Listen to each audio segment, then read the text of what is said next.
This may be our final lesson. For a little while, little neonate. It is always a pleasure to listen to the sound of my own voice, and you have been so obediently silent as I have been teaching you. Still, your sire has asked for me to teach you the fundaments of two of our major sects, and I may touch on the third. The Camarilla and the Anarch movement. Once upon a time, one fit uncomfortably within the other, but these nights they are very much distinct. The Camarilla, well, the Camarilla was formed as a result of the Anarch movement. Not many princes would remind you of that now, not in these nights, but the Anarch movement came first. As I explained to you once before, it was the elders' misuse of their neonates. It was the Inquisition of the medieval and Middle Ages that resulted in the Anarch movement forming. Many disgruntled youths among our kind, tired of being used on the battlefield by elders who did not care for their fate, they rose up. They said no more. And they struck down great and powerful kindred from all clans, but there were a number. My clan founder, he fell, although some would say that was not an Anarch movement. I certainly would.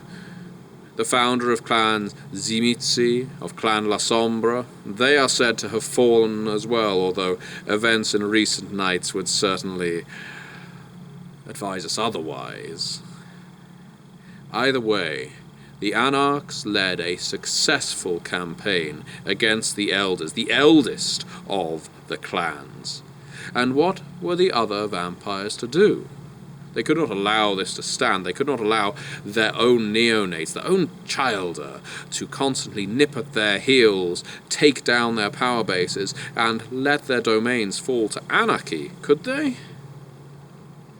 Back then, the Anarch movement was referred to as the Promethean movement, or the Furori movement. There were a various number of wings to it, but the Anarchs is how they became known. The Camarilla formed when clans, the Ventru, the Toreador, the Tremere, the Gangrel, the Nosferatu, the Bruja, the Malkavians, they came together and they said, this cannot stand. If this continues, we will all fall to the fires of the Inquisition or to the swords of our descendants. And so the Camarilla formed in result. It set down new traditions. It set down that destruction could not occur without sanction by a prince. It set down that embraces should be rationed. It set down that a masquerade must be maintained. The Anarchs, well, they were suffering heavy losses as well, I think it is fair to say. The Anarchs, for all their grand successes, were dropping by the dozen. At the time that peace was called for by such elders as Hardestadt and Raphael de Corazon, the Anarch movement decided, yes, now is a good time to hang up our saber and sue for peace. And so the Camarilla accepted the Anarch movement within its ranks, providing they abided by the traditions. The Anarchs, for the most part, they acceded, they agreed, and they were allowed to stay Anarch, providing they abided by the Camarilla traditions. Now allow me to run that by you again. The Anarchs were allowed to stay Anarch, provided they abided by Camarilla tradition. Was there, therefore, any difference between an Anarch and a Camarilla vampire? The cynics among us said no. The Camarilla saw this as a great victory. The Anarchs, licking their wounds, saw it as salvation. The Anarchs who did not see it as salvation went on to form the sect known as the Sabbat, which we will cover at some other juncture. They are not an immediate threat to you right now, little neonate, but I am fairly assured they will be returning soon. The Anarch movement largely formed of clans Bruja, the Banu Hakim, La Sombra, but disaffected youths of all clans. They rallied their troops. They set up independent little domains around Europe and eventually the New World, and they lived in a relative peace. Their traditions, their laws were looser, but they were still Camarilla. The Camarilla, meanwhile, they built their ivory tower. They ran a lot of domains in similar ways to they did before their foundation, except with less overt tyranny over the kine. And the Camarilla, their most important tradition was Masquerade. And all other traditions largely fed into that one. Because if there was rampant destruction or rampant siring of fresh child, the kine would take notice and a second inquisition would arise, and we all know what happens when that occurs. I hope you were listening to me when I spoke of it before. But the Camarilla, they profited, they prospered. Over the next 500 years, the Camarilla was, without doubt, the dominant sect worldwide. All kindred were considered to be members of the Camarilla, whether they wanted to or not. If you were a neonate, a fledgling, and you did not know where to go, do not worry. The Camarilla would take you in, would school you in on the traditions, and the prince would have dominion over your very soul. I hope that sounds fair to you, because that is how it has been for a very, very long time. The Anarch movement, it did very little over this period. Yes, they sometimes reached out and spawned fantastic new utopias, but they fizzled out very quickly indeed. This is the issue with rolling anarchy. Eventually it burns out. Eventually there is one vampire strong enough to plant his standard and say, this domain is mine now, the laws are mine, and everyone else must obey me. Anarch no longer welcome to the Camarilla. Of course, the Camarilla was just as subject to corruption. Sometimes princes turned out to be secret agents of the Sabbat. Sometimes there were great revelations had to turn entire domains Sabbat. Sometimes they fell to Anarch insurrection. Sometimes they merely fell to civil war. But the Camarilla was, for the most part, stable. I should speak on my clan briefly, because my clan did sue for entry into the Camarilla on its formation. Their response was not warm, it was not kind. They left us to the dogs, our own Anarch descendants. And unlike other clans that fell to the Anarchs, they saw it as purely a civil dispute. They do not care whose name was on my clan. As long as it was kept within the clan ranks, the Camarilla did not care. Yes, some clans voted for our inclusion, but others simply said, no, you shall remain independent as the dominant force within your clan has requested, and so we were left to our own destruction. Some of us, anyhow. Times change. So we stood independent, all within the Sabbat. Meanwhile, the Anarchs were made up of members of every single clan. No one clan was exclusively Anarch, at least not in that time. But come the modern era, come the Second Inquisition, come Theobald's successful, so I am told, decapitation of Hardestadt, and even Johann Petersohn, the Anarchs suddenly gain a second wind. Oh, I do not believe for a second that convention in Prague where Theo supposedly planted a shotgun under the chin of Hardstadt and blew his cranium open is as cut and dry as the Anarchs like to let us believe. And I know that Theobald does not wish to be some hero to the Anarch movement. I know that he does not desire that, not one bit. It just strikes me as very unlikely, you understand, that a Ventru as old as Hardestadt, Dragon's Breath's rounds notwithstanding, would fall to a single blast. Either there was a lot more coordination and more knives in Hardestadt than Julius Caesar suffered, or we are not hearing the whole truth. Either way, Theobald, Brujah at large, former Archon of the Camarilla, he defects to the Anarch movement quite openly, and seeing him as a new Tyler, the Brujah who once struck down another Hardstadt in times before, they rallied behind him. They said, no more, we will not take this Ventru hegemony any longer. And I have heard that the Brujah were expecting support from the Nosferatu in this little rebellion.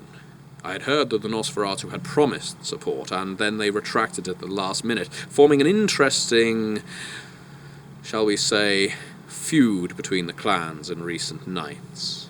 I am interested to see how it goes in the long run, but the Nosferatu, so I am told, leaked information of this rebellious assassination to the Camarilla Justicars, who conveniently forgot to tell Hardstadt, securing the Nosferatu place in the Camarilla, truly an emerald in the scepter, while the Brujah went on their own way. Was this just a Nosferatu ploy to corral more favour and strength? Now they are the enforcers, now they are the sheriffs, now they are the bodyguards and philosophers, while the Brujah are in the Anarch movement?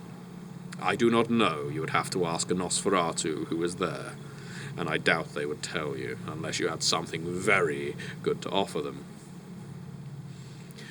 But do not be mistaken into thinking that the Brujah are entirely Anarch. There are others, often known as Hellenes, who cling to their Camarilla roots. These are the philosopher kings among the anarchists. There are prominent Brujah such as Critias of Chicago. He remains Camarilla. There are others, plenty of others. Surprisingly, the number of Brujah who were prince before this second Anarch revolt remain prince tonight and remain Camarilla, because once you have a taste of power, it is quite difficult to let it go or flip it to the Anarch movement. After all, if you're a successful Brujah prince, are you really going to want to invite revolt into your city, or invite change, unless you are immensely dissatisfied or craving torpor? The Anarch movement, of course, has also been bolstered by the Gangrel. The Gangrel, as we know, they left the Camarilla some 2 decades ago or thereabouts, but they only recently declared for the Anarch movement, largely due to the Brujah's successful attack on the Ventru. It is an appropriate mix that the clan of beasts ends up in the sect that lacks order. But where does that leave the Anarchs tonight? It leaves them bolstered by Thinbloods and Caitiff, but those two lines are also in some number present within Camarilla domains. It leaves the Anarch movement with only one tradition: uphold the Masquerade. Even Anarchs know that that is an important tradition.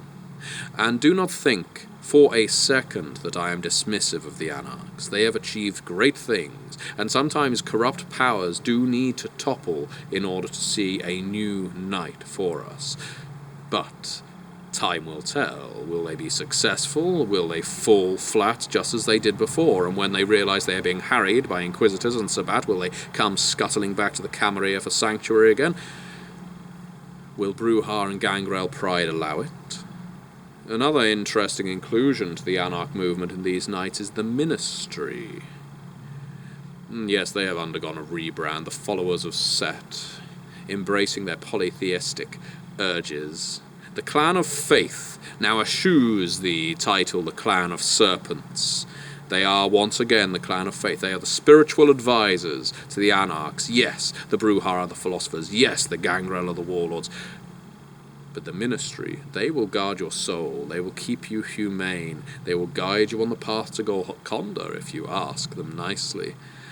Oh, there are many of us who doubt the honey on their tongues, but the Ministry have done a great deal to stabilize an otherwise rambunctious sect. Likewise, the Camarilla, who for a while looked incredibly weakened with their numbers down to Ventru, Toreador, Tremere, Nosferatu, and Malkavian, appear bolstered by the recent addition of the Banu Hakim, known derisively as Assamites, but the Banu Hakim is how they like to be called, and that is what we shall call them. Their introduction to the sect was significantly less mercenary than the Ministry joining the Anarchs, at least by my perspective. You see, the Banu Hakim, they have always been a clan of lawmakers and lawkeepers. They are the judges of other kindred, if you believe the mythology. And they realized that their clan was being abused from within, that one of their Methuselahs was bound to destroy each and every one of them that did not toe the line. A schism occurred, and the Assamites, the Banu Hakim, they joined with the Camarilla in a ritual, an event known as the Vermilion Wedding. I understand it was Tigirius of the Banu Hakim on one side, Victoria Ash of the clan Toreador on the other. They unified before sight of the Ashira and the Camarilla, and it was that binding that helped bridge the path for the Banu Hakim entry into the sect, which, from my understanding, occurred in a very low-key event in a kitchen in Odense, in Denmark. Very minor indeed. But from inauspicious events, the Camarilla gains a new clan. The Banu Hakim are now, perhaps, fit to replace both Gangrel and Bruja. After all, what sheriff do you fear more? The one who can barely control his temper, the one with features like that of the beast, or the one who knows your very weakness, knows where to strike the dagger, can sneak up behind you and cut your throat? I think domains with Banu Hakim, sheriffs, lawmakers, tradition keepers, have a lot to fear, but also a lot to be grateful for. After all, the Banu Hakim are not going to allow the Inquisition to gain a foothold. They are very wise, very schooled. Some wonder how they will work with the Tremere. The two clans have never got on terribly well before, but I hold out some hope that they can put ancient grudges aside in this new and dangerous time. The Camarilla no longer considers that all kindred are a member of their sect. The Camarilla are an elite cabal in these nights. If you enter their domain and you are not one of them, you had better find a use for yourself. Declare yourself to the prince and hope that the prince does not extinguish or exile you immediately. Because the prince will be tempted. For all they know, you are some typhoid Mary bringing with you the Inquisition and who knows what. An Anarch rabble-rouser waiting to take down their precious ivory tower. So you need to be useful to the Camarilla. They will make you useful, or they will destroy you. Yes, an elite cabal indeed. You have to prove yourself now to be among them. Their parties are no longer open to all. The Succubus Club does not have open doors to every malcontent on the street. You require an invitation now to attend a Toreador soiree. You require the special key to be admitted to the Ventru penthouse in the skyscraper.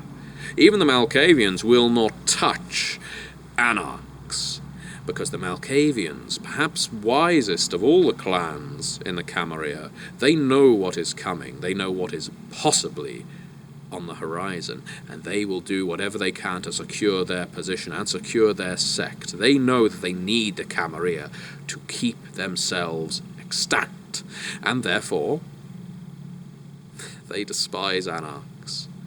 It is an interesting turn of events, because you see almost more Ventru Anarchs now than Malkavian and Nosferatu.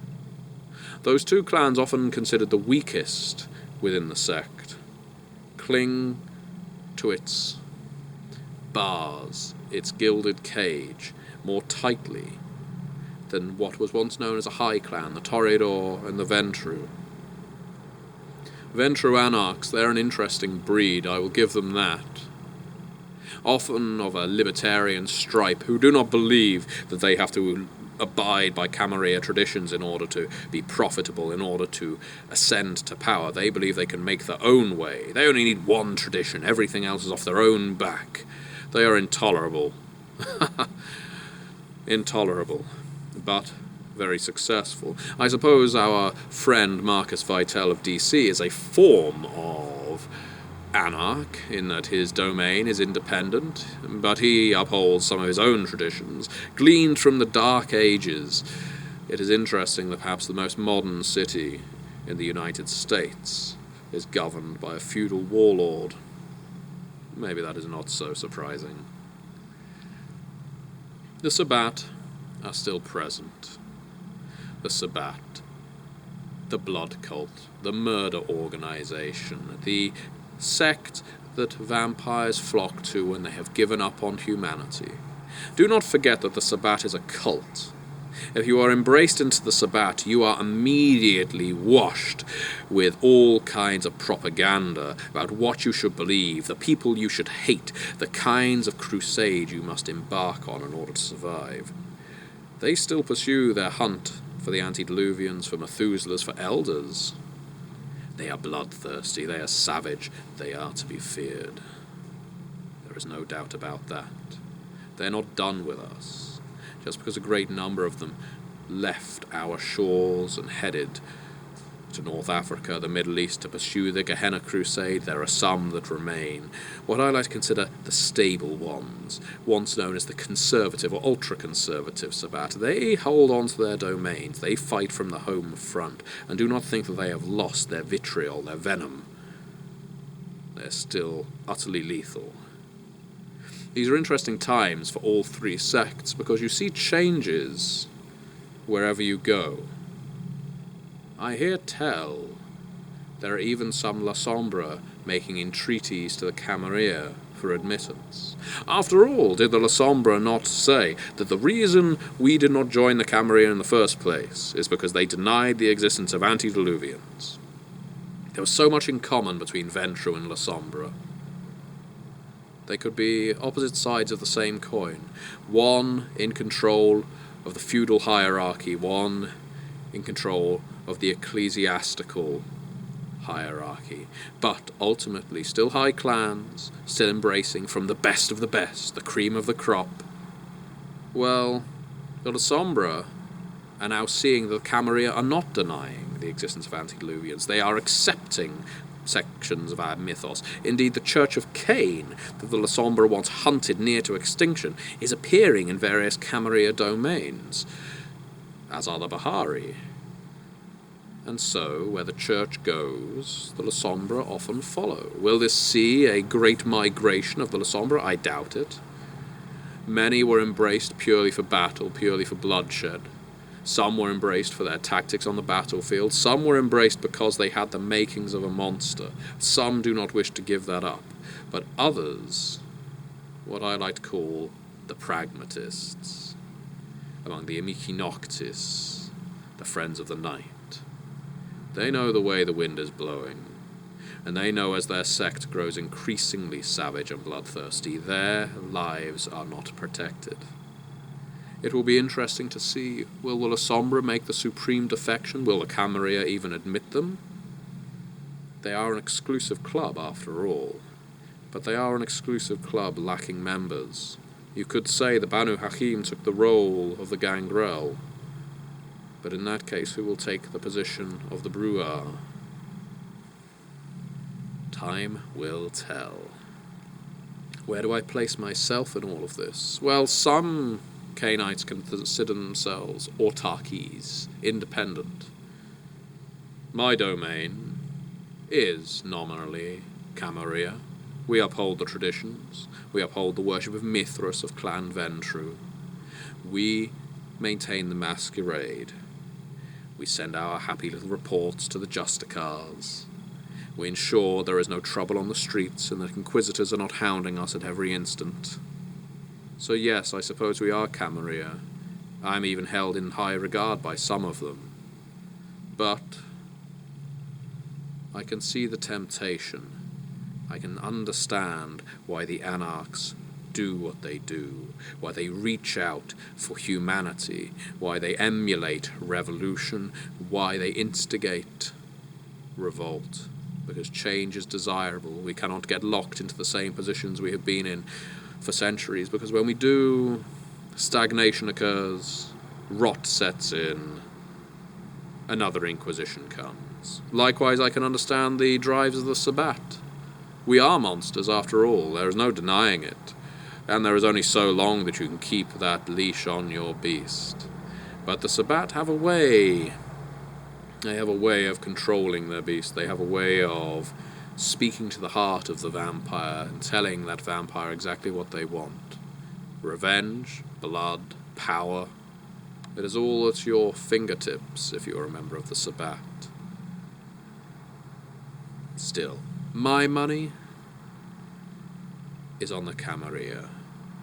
If any sect is to survive these nights, the Camarilla will do so in their bolt holes, in their castles, modern as they may be, made of glass and steel. But they will survive. The Anarchs? Well, that's a flip of the coin.